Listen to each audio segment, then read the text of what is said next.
জান্নাতীরা বলবে আল্লাহ জীবনে যা কোনোদিন কল্পনা করি নাই, জীবনে কোনোদিন যা চোখ দিয়া দেখি নাই, জীবনে কোনোদিন যা কান দিয়া শুনি নাই, আল্লাহ তার চাইতে অনেক অনেক বেশি নিয়ামত তুমি আমাদের দিয়েছো। আল্লাহ ডাক দেয়া বলবেন এর চাইতে আরো একটি সুন্দর নিয়ামত তোমাদের জন্য আমি আল্লাহ এক্সট্রা রেখে দিয়েছি। আল্লাহু আকবার। জান্নাতীরা মনে মনে ভাববে এটা যেন না যেন কি জিনিস আল্লাহ আমাদের জন্য রেখে দিয়েছে। আল্লাহ ডাক দিয়া কয় এটা আর কিছুই নয়, এটা হলো আমি আল্লাহর दीदार। हुर गिल्मा जितनी नियामत है तो, हुर गिल्मा जितनी नियामत है तो, सबसे बढ़कर नियामत दीदार तो। सुभान अल्लाह। और हैरान अल्लाह पाक हजरत उमर के डाक दिया कि उमर তুমি তো দোয়া করেছিলে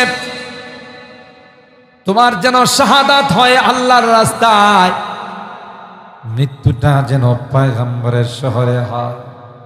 উমর আরেকটা দোয়া তুমি করো না, কিন্তু সেটাও আমি আল্লাহ তোমার জন্য বরাদ্দ করে দিলাম। বুখারী শরীফের হাদিসের মধ্যে আসে বাবু মাউতিল ইসনাইন, এই বাবের মাথাতে ইমাম বুখারী রাহমাতুল্লাহি আলাইহি যে সোমবারের দিন মৃত্যু সম্পর্কে ইমামে বুখারী আলাইহির রাহমা এখানে হাদিস নিয়ে আসেন। হযরত ওমর মৃত্যুর যখন সময় হয়ে গেল, আব্দুল্লাহ ইবনে ওমর রাদিয়াল্লাহু তাআলা আনহু কি ডেকে বলেন, আব্দুল্লাহ আমার মনে বড় তামান্না, মনে বড় আশা রে, আমার দুই বন্ধু যেখানে শুয়ে আছেন যদি ওখানে আমার জন্য একটু জায়গা বরাদ্দ হয়ে যায়। সুবহানাল্লাহ। আর একটু জোরে সুবহানাল্লাহ। আমার এক বন্ধু বিশ্ব নবী রহমতে আলাম, আরেক বন্ধু সিদ্দিকে আকবর হযরতে আবু বকর সিদ্দিক রাদিয়াল্লাহু তাআলা। অর্থাৎ রওজায়ে পাকের পাশে আমি উমরের যদি একটু জায়গা মিলে যাইতো, কারণ দুনিয়াতে আল্লাহর নবী যখনই কোনো কথা বলতেন আমানতু বিহি আনা ওয়া আবু বকর ওয়া উমর, সুবহানাল্লাহ বলেন, যখনই কোনো কথা বলতেন তখন বলতেন আমি ঈমান আনলাম, আমার আবু বকর ঈমান নিয়ে আসলো, আমার উমর ঈমান নিয়ে আসছে। সুবহানাল্লাহ বলেন। দুনিয়াতে যেহেতু একসঙ্গে ছিলাম রে, মৃত্যুর পরেও যদি একসঙ্গে শুইতে পারতাম তাইলে আমার কপালটা কতই না ভালো ছিল। সুবহানাল্লাহ বলেন। হযরত ওমর তার সাহেবজাদা আব্দুল্লাহ ইবনে ওমর রাদিয়াল্লাহু তাআলা আনহুকে পাঠান, যাও যাও আম্মা জানের কাছে আমার সালাম জানায়ো, আর বইল ওমরের দিলের তামান্না আপনি যদি মা পারমিশন দেন তাহলে উমর বন্ধুদের কাছে শুয়ে যাবে। আমার ভাইয়েরা, নবীরা যেখানে ইন্তেকাল করেন ওখানে নবীদেরকে দাফন করা হয়। আল্লাহর হাবিব সরকারে দু আলাম হযরতে মুহাম্মদুর রাসূলুল্লাহ সাল্লাল্লাহু আলাইহি ওয়াসাল্লাম আম্মা জান আয়েশা সিদ্দিকার হুজরা মুবারকে ওই ঘরেই আল্লাহর নবী ইন্তেকাল করেছিলেন। সুতরাং হুজরাটা কার? আয়েশা সিদ্দিকার কার? তার ঘরে ইন্তেকাল করছে।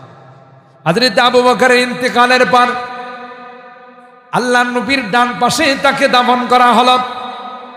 বাম পাশের আরেকটি জায়গা আম্মা জান বলেন এটা আমার জন্য আমি বরাদ্দ করে রেখে দিলাম, আমার ইন্তেকালের পর আমার স্বামী আর বাবার কাছে আমিও শুয়ে যাব।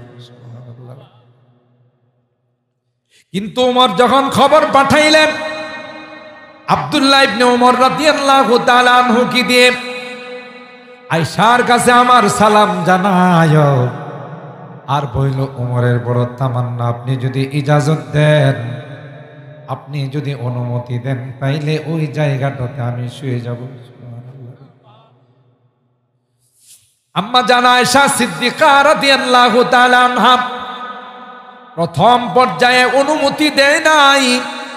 বুখারী শরীফের সূরা আইনির মধ্যে আল্লামা আইনি রাহমাতুল্লাহি আলাইহি লিখেন, প্রথমে তিনি অনুমতি দেয় নাই, এই জন্য আমি এখানে শুইব।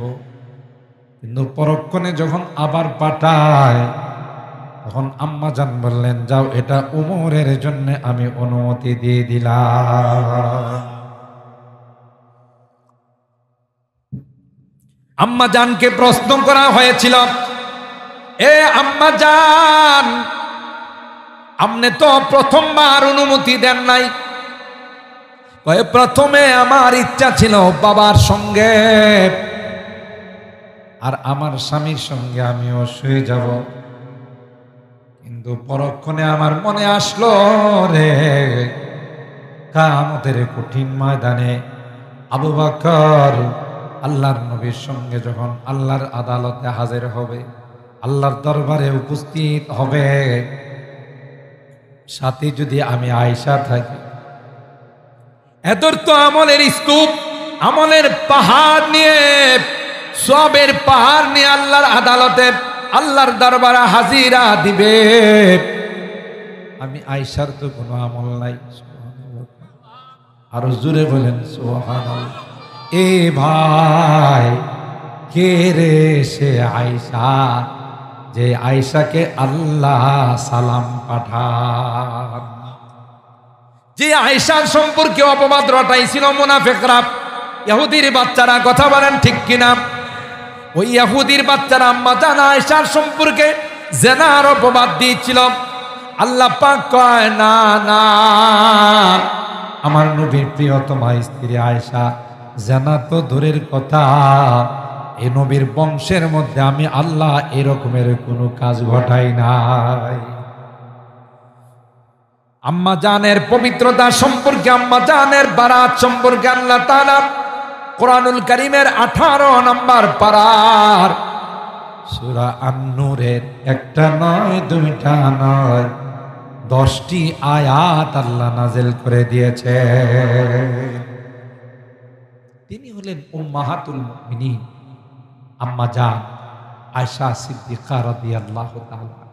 আল্লাহ বলেন, আল্লাহর হাবিব বলেন, পৃথিবীতে অনেক নারীরাই, পুরুষের মধ্যে অনেকেই পরিপূর্ণ বুদ্ধিমান হয়েছেন, কিন্তু নারীদের মধ্যে আমার আয়েশা, আসিয়া, মারিয়াম বিনতে মুজাহিম ছাড়া আর বাকিরা আকলের দিক দিয়ে কমপ্লিট হতে পারে না। সুবহানাল্লাহ। আয়েশার প্রশংসা স্বয়ং আল্লাহর নবী করে গেছেন। সে আয়েশা বলতেছে যে না, কিয়ামতের ময়দানে আবু বকর আর নবী যখন যাবে আর আমি সাথে থাকলে আমি লজ্জা পাবো, কারণ আমার কোনো আমল নেই। আম্মা জান বলেন, তখন আমি মনে মনে সিদ্ধান্ত নিলাম যে না, এই জায়গাটা আমার জন্য নয়, এই জায়গাটা আমি ছেড়ে দিলাম ওমর ইবনুল খাত্তাবের জন্য।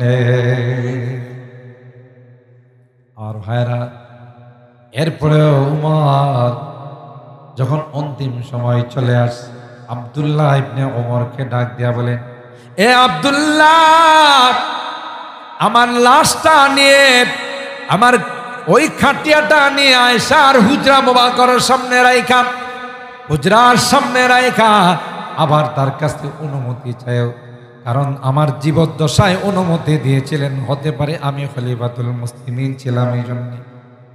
এখন তো আমি আর খলিফাতুল মুসলিমিন নাই, আমি আমিরুল মুমিনিন নাই, এখন হয়তো তার ইজাজত উড্ড করতে পারে। সুবহানাল্লাহ। যদি পারমিশন না হয়, দ্বিতীয়বার যদি আয়েশা অনুমতি না দেয়, জবরদস্তি করবা না, সোজা আমার লাশটা নিয়ে সবার সঙ্গে পাইকারি গুরুস্থানের মধ্যে দাফন করে দিও। তাহলে আল্লাহ পাক হযরত ওমর ইবনুল খাত্তাব রাদিয়াল্লাহু তাআলা আনহু দোয়া আল্লাহ কবুল করছেন। পাশাপাশি এক্সট্রা আল্লাহ রওজায়ে পাকে শোয়ার ব্যবস্থা করে। এখন রওজায়ে পাকে কয়জন আছেন দেখছেন না? হাদা কবর আবি বকর, হাদা কবর ওমর, হাদা রওজাতুন নবী সাল্লাল্লাহু আলাইহি ওয়াসাল্লাম। এই তিনখানা কবর। আম্মা জান বলেন যেদিন থেকে হযরত ওমর রাদিয়াল্লাহু তাআলা আনহুকে এখানে দাফন করা হয়েছে ওই দিন থেকে 24 ঘন্টার কখনো একটা মুহূর্ত আমি বেপরদায় থাকিনি। সুবহানাল্লাহ বলেন। এ মা বোনেরা, দেখেন পর্দা কত গুরুত্বপূর্ণ জিনিস। আম্মা জানের হুজরা মুবারকে হযরত উমরকে দাফন করার পর আম্মা জান বলেন এরপরের থেকে 1 সেকেন্ডের জন্য আমি বেপরদায়। কেন এই বেপরদায় চলি নাই? বেপরদা বলতে আমার গায়ের থেকে কাপড় কখনো সরাই নাই। এতদিন তো আমার বাবা ছিলেন, আমার স্বামী ছিলেন, কথা বলেন ঠিক কিনা? একদিক দিয়ে আমার বাবা আবু বকর, আরেক দিক দিয়ে আমার স্বামী হযরতে রাসূলুল্লাহ সাল্লাল্লাহু আলাইহি ওয়াসাল্লাম। তাদের সঙ্গে আমার কোনো পর্দা নাই। সুবহানাল্লাহ বলেন। কিন্তু যেদিন উমর শুয়ে গেল এরপরের দিন থেকে 1 মুহূর্তের জন্য আমি বেপরদায় থাকি নাই। এ মা, তুমি কেন পর্দা করো না? নামাজ যেমন ফরজ, রোজা যেমন ফরজ, হজ যেমন ফরজ, ঠিক তদ্রুপ পর্দা করাও ইসলামের বিধান ফরজ। আজকে পর্দা নাই বলি যত অশান্তি, কথা কয় না।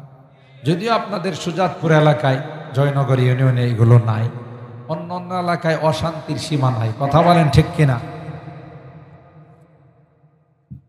বেপর্দা হওয়ার কারণে জেনা, ব্যভিচার, যত অসৎ কর্ম আছে সব চলতেছে। আপনি সন্তানকে বিদ্যালয়ে পাঠায়া, কোথাও পাঠায়া 1 সেকেন্ডের জন্য আপনি স্থির থাকতে পারেন না, এর আসল কারণ হলো বেপর্দা, কথা কয় না। আজকে যদি পর্দার বিধান চালু হয়ে যেত তাহলে কেউ কাহারও জন্য কোনো টেনশন করা লাগতো। আল্লাহ নিজেই বলেন পর্দা যারা করবে তাদের নিরাপত্তার জিম্মাদার আমি আল্লাহ। মা বোনদেরকে বলে যাব, আপনার উপযুক্ত মেয়েটাকে বোরকা পড়ায়া বাহিরে দিয়ে, কোথাও যদি পাঠান বোরকা পড়ায়া পাঠায়েন। আল্লাহ নিজে কোরআনুল কারীমের সূরাতুল আহজাবের মধ্যে বলেন যারা বোরকা পড়ে বের হয় তাদের নিরাপত্তার দায়িত্ব আমি আল্লাহ। আর জোরে সুবহানাল্লাহ।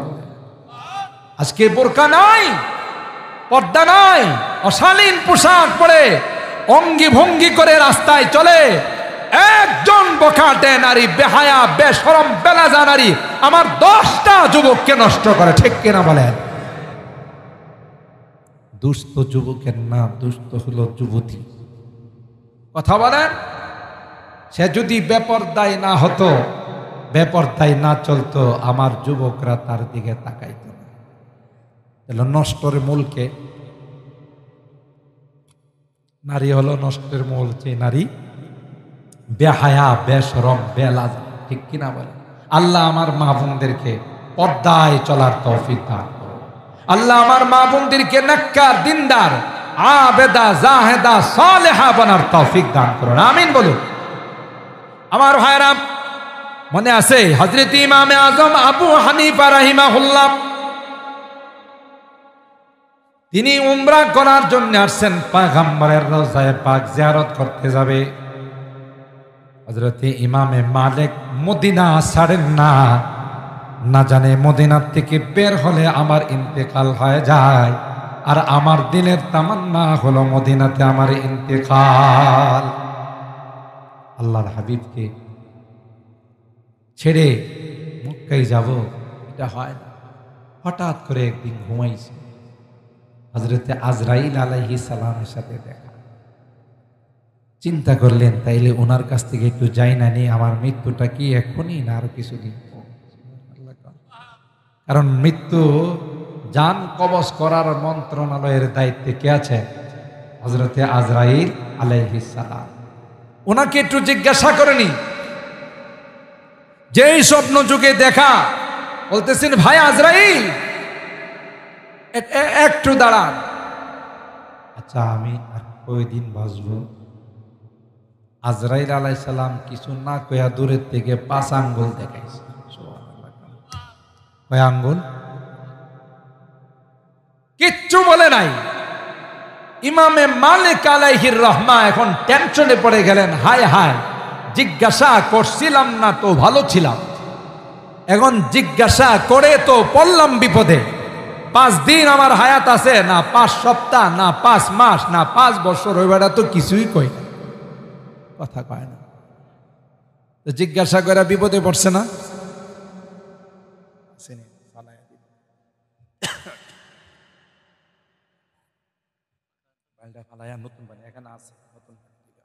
সম্মানিত সুধী, খুব লম্বা আলোচনা করব না, বুঝার জন্যে যে কথা বলতেছিলাম। তিনি তখন তার খাদেমরে পাঠাইলেন। তখনকার স্বপ্নের বিশ্লেষণ করতে পারতেন সবচেয়ে সুন্দর, যাকে রাইসুল মুআব্বিরিন বলা হয়, হযরতে মুহাম্মদ ইবনে সিরিন রাহিমাহুল্লাহ, সুবহানাল্লাহ বলেন। তিনি স্বপ্ন দেখলে খুব সুন্দর বিশ্লেষণ করতে পারতেন। এটাও আল্লাহ প্রদত্ত একটা নিয়ামত, সুবহানাল্লাহ। এই জন্য এখানে একটা কথা আপনাদের বলে যায়, স্বপ্ন দেখলে, যে কোনো স্বপ্ন, ভয়ঙ্কর হোক অথবা আশ্চর্যজনক স্বপ্ন হোক, এটা কাহারো কাছে বলা বলি করবেন না। বিজ্ঞ যোগ্য বুজুর্গ কোনো উলামা থাকলে তার কাছে কয়, কারণ স্বপ্নের বিশ্লেষণ যে যেইভাবে করে এটা ওইভাবেই ফলে। একজন মহিলা গর্ভবতী, তিনি স্বপ্ন দেখলেন পুকুরে নেমে পুকুরের সব পানি খায়া ফেলাইছে, কথা কয়। হায় হায়, করলামটা, আমার পেটে বাচ্চা একটা, পুকুরের পানি আমি খায়া ফেলাইলাম। মহিলাদের অভ্যাস তো হইল, একজনে কিছু জানলে বা কিছু যদি দেখে এটা সবাই রেখে, যদি আপনাদের এলাকার মহিলার অবশ্য এরকম না, অন্য এলাকার মহিলাদের কথা বলতেছে, কি বলে, এরা হজম করতে পারে না, হজম শক্তি নাই তাদের, কথা বলেন ঠিক কিনা? ঘুম থেকে উঠে আরেকজনের কাছে শেয়ার করছে, ভাবি আমি তো এই স্বপ্ন দেখলাম। হায় হায় হায়, তোর পেটে বাচ্চা নিয়া এই স্বপ্ন দেখছস, মনে হয় এরা বাঁচবো না, পানিতে ডুববা মরব। দেখছেন কি সুন্দর বিশ্লেষণ, পানি খাইছে দিকে, হ্যাঁ ডুববো কই। এইভাবে স্বপ্নের বিশ্লেষণ করছে, বাচ্চাটা মরা দুনিয়াতে আসছে। আল্লাহু আকবার। এখন এদের মনে একটা কৌতূহল যাবে, হায় হায়, স্বপ্ন দেখলাম এরকম, বাচ্চাটাও মরা হলো, কে বা কারা বলল, আরে তোর বিশ্লেষণের জন্য মুহাম্মদ ইবনে সিরিনের কাছে যাও, যুগ শ্রেষ্ঠ তাবির কারণ। মুহাম্মদ ইবনে সিরিনের কাছে গিয়ে বললেন, যাবো না হুজুর, আমার স্ত্রী গর্ভবতী অবস্থায় এই স্বপ্ন দেখছিলেন, এখন কি হয়েছে, ও বাচ্চাটা মরা হয়েছে। আহা, তিনি চিৎকার দিয়ে বললেন, সর্বনাশ করে ফেলছে, সর্বনাশ করে ফেলছে, সুবহানাল্লাহ। মুহাম্মদ ইবনে সিরিন বললেন, আল্লাহ পাক তোমাদের ঘরে এমন একটা সন্তানের ফায়সালা করেছিলেন, যে সন্তানটা অনেক বড় আলেম হতো, সন্তানটা অনেক বড় মুহাদ্দিস হতো, অনেক বড় মুফাসসির হতো, দ্বীনের বড় দাঈ হতো। এই যে পানি খাইছে স্বপ্ন দেখলে, এটার ব্যাখ্যা ছিল পুকুরের পানির থেকে যেমন সবাই উপকৃত হয়, কথা কয়, পুকুরের পানি যেমন ফকির মিসকিনও নেয়, মালিকও নেয়, পথিকও নেয়, কথা বলেন ঠিক কিনা? পুকুরের পানির দ্বারা যেমন সবাই উপকৃত হয়, এই বাচ্চাটাও এত বড় আলেম হতো, এত বড় হাফেজ হতো, তার দ্বারা গোটা এলাকার মানুষ, গোটা দেশের মানুষ উপকৃত হতো। কিন্তু তার ব্যাখ্যায় তারা মাইরা ফেলাইছে, কথা কয় না। তার বিশ্লেষণে তাকে মেরে ফেলছে। কেন তুমি বিশ্লেষণ করাইতে গেলে? হযরত ইউসুফ আলাইহিস সালামের ঘটনা, ওয়াল্লামনাহু তাবিরাল আহাদিথ। আল্লাহ হযরত ইউসুফ পয়গম্বরকে স্বপ্নের বিশ্লেষণ শিখাইছিলেন। তিনি জেলখানায় যায় স্বপ্নের বিশ্লেষণ করতেন। জেলখানার সব চোর ডাকাতগুলো ওনার মুরিদ। দেখেন না, আমাকে হুজুরদেরকে জেলখানায় নিলে একদিক দিয়ে লাভ আছে, কারণ যত জেলখানার অমানুষগুলো থাকে হুজুরদের তাহাজ্জুদ দেখে, তিলাওয়াত দেখে এরাও সাথে সাথে নামাজি হয়ে যায়। ইমাম হযরত ইউসুফ আলাইহিস সালাম ওই স্বপ্নের বিশ্লেষণ করেন, স্বপ্নের ব্যাখ্যা করেন। বাদশার দুইজন কর্মচারী, একজন বাদশার খেদমত করে, আরেকজন বাদশার খানা পাকায়। দুইজনে পণ্ডিতি করছে, কয় আমরাও যায় একটা স্বপ্ন বানায়া কই। আছে না এরকমের কিছু পণ্ডিত? চল যা একটা বানায়া কই, পরীক্ষা করে দিই। যেমন আবু জাহিল্লা। কষ্ট হইতেছে আপনাদের? 12টা পর্যন্ত টাইম নিয়েছিলাম, যদি 2-1 মিনিট বেশি হয় তাহলে কি রাগ করবেন? হ্যাঁ না, আমারে ফালাই দিয়ে চলে যাবেন? মৌলভী তুমি তোমার ফতোয়া ঠিক রাখো না, তাহলে আমরা গেলাম। আল্লাহ আমাদের কবুল করুন, আমিন বলুন। আসলে আপনারা খুব ভদ্র মানুষ, খুব সুশৃঙ্খল মানুষ। আপনাদের চেহারা দেখে বোঝা যায় রাত হয়ে গেছে, কেউ ঘুমাচ্ছেন না, বোঝা গেল এই মাদ্রাসাকে, কোরআনকে, কোরআনের পাখিদেরকে আপনারা অন্তর দিয়ে ভালোবাসেন, ঠিক কিনা বলেন? আর এটার নাম হলো বাইতুস সালাম। এই মাদ্রাসাকে ভালোবাসলে, মাদ্রাসার ছাত্র উস্তাদদেরকে ভালোবাসলে আল্লাহ আপনাকে বাইতুস সালামের বাসিন্দা বানায় দিবেন। সুবহানাল্লাহ। পণ্ডিতি করে বলল, গিয়ে জিজ্ঞাসা করি, আমরা দুইজনে 2টা স্বপ্ন বানায় নিয়ে যাই। হ্যাঁ কি কই দেখি? তো গিয়ে কইছে, হুজুর ইন্নে আরানি আসিরু খামরা ও ইন্নে আরানি আহমিলু ফাওকা রাসি খুবজান তাকুলুত তাইর। হুজুর আমি দেখছি বাদশারে শরাব বানায়া বানায়, আমি শরবত বানায়া বানায় খাওয়াইতেছি। আরেকজনকে আমি দেখছি যে আমার মাথার মধ্যে রুটির টুকরি, ওটা থেকে কাওয়া কুলে আইসা রুটি খায় নিতেছে। কন্ত ওইটার ব্যাখ্যা কি? আসলে গেছে পণ্ডিতি করতে, কথা কয় না। হযরত ইউসুফ বললেন, যিনি দেখছো বাদশাকে তুমি শরাব, বাদশাকে তুমি শরবত বানায়া পান করাইতেছ, তোমার চাকরি হয়ে যাবে বাদশার এই শরাব, বাদশার শরবত পান করানোর জন্য। আর যিনি দেখছো রে তোমার মাথার মধ্যে রুটির টুকরি, কিছুদিন পর তোমার ফাঁসি হবে। ওই বেটা কই, হুজুর আল্লাহ দোহাই, জীবন আমি স্বপ্ন দেখি নাই। কথা কয় না। হুজুর আল্লাহর দোহাই, আমি জীবনে স্বপ্ন দেখি নাই, এমনি বানায় কইছি। ওই যেমনে কও হাজলুহুন্না হাজলুন ওয়া জিদ্দুহুন্না হাজলুন, ইচ্ছা করে কলেও হবে এটা, না ইচ্ছা করে কলেও হবে। যেহেতু আমি বিশ্লেষণ কইরা ফেলাইছি, যা বলছি তাই হবে, তুমি এটাকে এড়াইতে পারবা না। ঘটনা তাই ঘটছে। কোনো এক কারণে খানার মধ্যে বিষ পাওয়া গেছে বা কিছু পাওয়া গেছে, বাবুর্চির খেয়ে গেছে, ফাঁসির অর্ডার হয়ে গেছে। বাদশা অর্ডার দিছে ফাঁসির কাছে ঝুলাই রাখবা, তার মাথার মগজগুলো কাওয়া কুলি আইসা খাবে।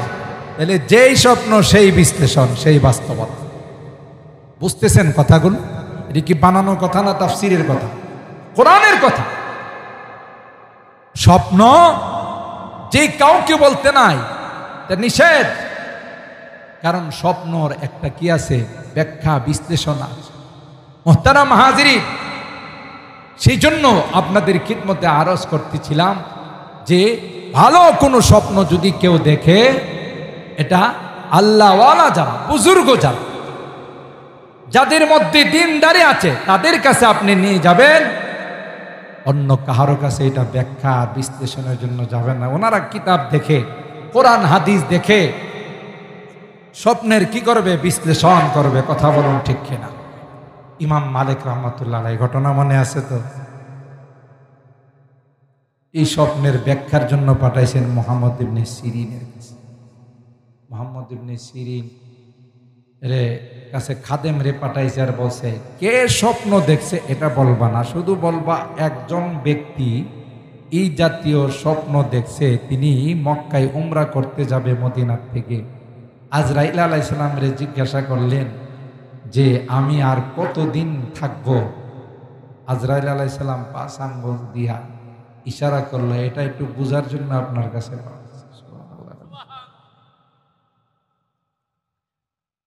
মুহাম্মদ ইবনে সিরিনের কাছে খাদেম যখন বললেন, মুহাম্মদ ইবনে সিরিনকে, ওগো আল্লাহর ওলি, একজন মানুষ এই স্বপ্ন দেখছে, বিশ্লেষণটা কি? মুহাম্মদ ইবনে সিরিন কয়, কে দেখছে? নাম পড়ছে বিপদে। আর ইমাম মালিক বলে দিয়েছেন, না না, নাম বলবা না, শুধু বিশ্লেষণটা নিয়ে আসবা। মুহাম্মদ ইবনে সিরিন কয়, নাম কও, না কইলে বিশ্লেষণ করব না। নাম কয় না, তুমি নাম না করলো আমার জানা হয়ে গেছে এই জাতীয় স্বপ্ন ইমাম মালিক ছাড়া আর কেউ দেখতে পারে না। আল্লাহু আকবার! দেখছেন নি কি পাওয়ারফুল এই জাতীয় স্বপ্ন? আল্লাহর নবীর আশিক ইমাম মালিক ছাড়া আর কেউ দেখতে পারবে না। তুমি যায়া জানাই দাও। 5 আঙ্গুল দিয়ে আজরাইল আলাইহিস সালাম ওনাকে জানাইছেন, ওগো ইমাম, আপনি যে বিষয়ে প্রশ্ন করেছেন 5টি জিনিস আমার, যা সম্পর্কে একমাত্র আল্লাহ ছাড়া আর কেউ জানে না। কে কখন মারা যাবে, কোন জমিনে মারা যাবে, আগামীকাল কি কামাই করবে, কি খাবে, এটা একমাত্র কে জানে। পেটের মধ্যে কি বাচ্চা আছে। ইমাম মালিক রহমাতুল্লাহি আলাইহি তিনি মদিনা সাইরা যাইতেন। কেন? মদিনা সাইরা গেলে যদি কি হয়ে যায়, মৃত্যু হয়। আর ইমামে আজম আবু হানিফা রাহিমাহুল্লাহ তিনি কুফা থেকে মক্কা মদিনায় আসতেন না। সুবহানাল্লাহ। একবার তিনি সফর করে আসলেন, শর্টকাটে উমরা করে মদিনার রওজায়ে পাক জিয়ারতে চলে গেলেন। ইমামে মালিক রাহিমাহুল্লাহর সঙ্গে দেখা। ইমাম মালিক কয়, বহুদিন পর আপনাকে পাইলাম, আপনি আমার মদিনায় মেহমান হয়ে থাকবেন। ইমামে আজম বলে, না ভাই, ছুটি দেন গো, আমি যদি কুফাতে না যাই, ইরাকে যদি না যাই, মারা যাব। কি জন্য ভাই, কি কষ্ট হলো? মানুষ আসলে মদিনার থেকে যাইতে চায় না, মক্কা মদিনার থেকে যাইতে চায় না, আর আপনি ছটফট শুরু করছেন। ইমামে আজম কয়, আজকে 3 দিন হয়ে গেছে, আমার পেশাব পায়খানা সব বন্ধ হয়ে আছে। আর আস্তে সুবহানাল্লাহ কয়, কেন রে ভাই, কেন পেশাব পায়খানার ব্যবস্থা নাই? ওই সব আছে, আমার যখন পেশাবের ব্যাগ আসে, পায়খানার ব্যাগ হয়, আমি যেখানে মক্কার মদিনার যেখানে যাই, যাওয়ার সাথে সাথে আমার মেমোরিতে আসে, না জানে এই জায়গায় আমার পয়গম্বরের কদম মোবারক পড়ছে কিনা। আল্লাহু আকবার বলেন। ঠিক আমার ভাইরা, আমাদের সমাজেও কিছু শর্টকাটে জান্নাতে নেওয়ার স্লোগান দিয়ে শর্টকাটে কিছু ভণ্ডরা আমাদের কাছে আসে। আমার কাছে যদি তুমি মুরিদ হয়ে যাও, নামাজ লাগবে না, রোজা লাগবে না, আমি তোমাকে জান্নাতের টিকিট দিয়ে দিব। এরকমের ভণ্ডপদ আপনাদের নরসিংদী এলাকায় নাই?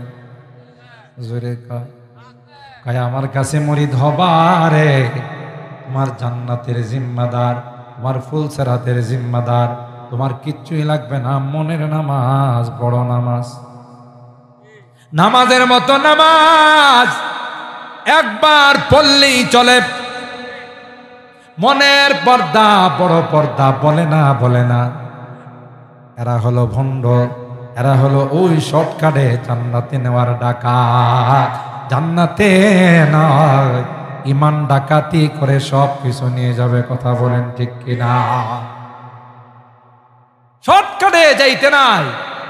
ইসলাম যা বলছে তাই মানতে হবে, শর্টকাটের কোনো অবকাশ নাই। ঠিক কিনা বলেন আমার ভাইরা? এই জন্য আল্লাহ বলেন প্রত্যেকটা রাস্তায় শয়তান দাঁড়ায় থাকবে তোমাকে জাহান্নামে নেওয়ার জন্য। না না, তুমি অন্য রাস্তায় যাও না। যদি অন্য রাস্তায় যাও তাহলে সুজা তোমাকে জাহান্নামে নিয়ে নিক্ষেপ করবে। নাউজুবিল্লাহ।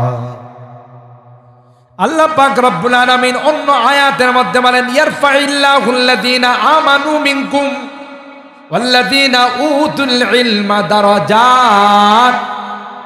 পৃথিবীর মধ্যে সবচাইতে দামি বানাইছি যারা ঈমানদার।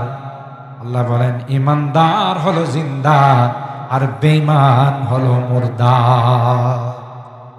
ভ্লাদিমির পুতিন বলেন, আর জো বাইডেন বলেন, আর শি জিনপিং বলেন, আছে না এক রাষ্ট্রের প্রেসিডেন্টের নাম, কি নাম? আপনারা এগুলো জানেন, করতে পারেন। শি জিনপিং, কথা কন ঠিক কিনা?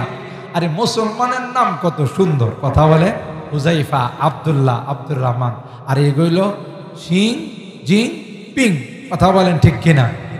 ওয়াং চাং সুচি, কি নাম? ওয়াং চাং সুচি। কি কোনো নাম হলো? পবিত্র সরকার, কি কয় রাজমন, এটি কোনো নাম? মুসলমানের নাম আল্লাহ প্রদত্ত নাম। সুবহানাল্লাহ। জোরে বলেন। যত বড় প্রেসিডেন্ট হক আর যত বড় পাওয়ারফুল ব্যক্তি হক, কাহারও ধর্ম আল্লাহর কাছে গ্রহণযোগ্য নয়। আল্লাহ ডাক দেয়া কয় সবগুলো হলো মুর্দা, একমাত্র কেবলমাত্র ঈমানদার হলো জিন্দা। আল্লাহ বলেন ঈমানদারদেরকে আমি আল্লাহ ঈমানের নূর দিয়েছি, ঈমানের লাইট দিয়েছি। এই জন্য পৃথিবীর বিজাতিরা সব একত্রিত হইয়া ঈমানের লাইটকে অফ করার ষড়যন্ত্র করে।